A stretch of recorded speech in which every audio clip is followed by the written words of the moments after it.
booliiska Soomaaliyeed oo shaaciyay in la soo afjaray howlgalkii hoteelka Xayaat.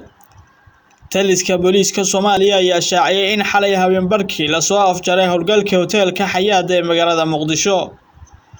Taliyaha booliiska Soomaaliyeed Saraakiil Cabdi Xasan Maxamed Xijaar oo goor dhawaad shir jaraa'id qabtay ayaa sheegay in howlgalkaasi lagu badbaadiyay in ka badan 106 qof oo ay ku jiraan haween iyo caruur. waxaan rabaa inaan ummadda Soomaaliyeed ee dalka gudihiisa iyo dibaddiisa joogtaba la socodsiiyo in howlgalkii ka socday Hotel Xayaat la soo afjaray xalay saqdii dhexe.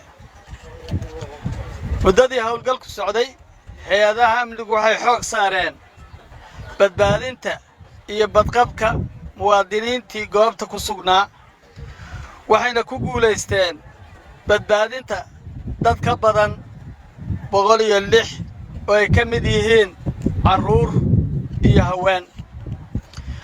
waxaan naxdin leh in meesha ay ku nafwaayeen dad shacab ah oo birmageyda ah.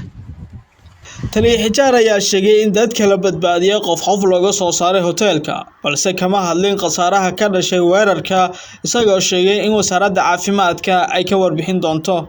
tirada dadka ay wax ku gaareen goobtaas waxaa si faahfaahsan loola wadaagi doona wasaaradda caafimaadka. hay'adaha amniga ahaan waxaan xaqiijinaynaa in khasaaraha nafeed ee ku beegnaa saacadihii hore ee weerarkaas ku raacnay uu dhacay. intaa kadibna ciidamada amnigu waxay ku howlanaayeen inay shacabka ka soo badbaadiyaan iyaga oo dadka qof iyo qolqol uga soo saarayay hoteelka. waxaa ummadda Soomaaliyeed waxaa hadda meeshii ka socda nadiifin iyo xaaqid. waxaan ummadda Soomaaliyeed u sheegayaa inta la xaaqayo nadiifinayo inay u dulqaataan